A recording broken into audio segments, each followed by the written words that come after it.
Hi, and welcome to this series of short videos about the Ready List.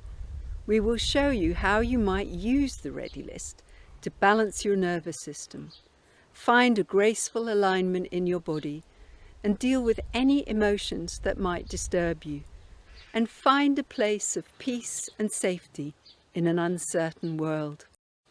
The Ready List is based on the principles of the Alexander technique, which has been around since the end of the 19th century.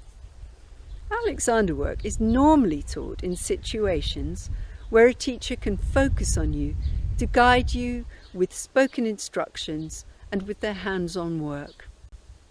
However, the Ready List is a simple and effective way of beginning to learn and practice the principles of the Alexander technique for yourself. In these videos, we will teach you the Ready List and give you suggestions of how to use it in your daily life.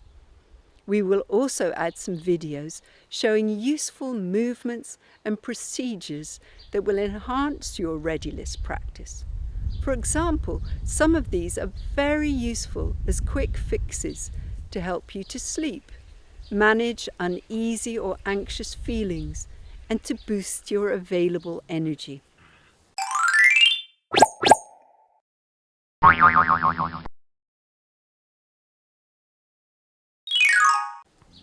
Just like learning any other new skill though, you will need to give yourself time to practice and absorb the information we will give you. It is essential that you try for yourself if you wish to experience the benefits of the Ready List. Then, with commitment, consistency and repetition, you can acquire a valuable new skill for life.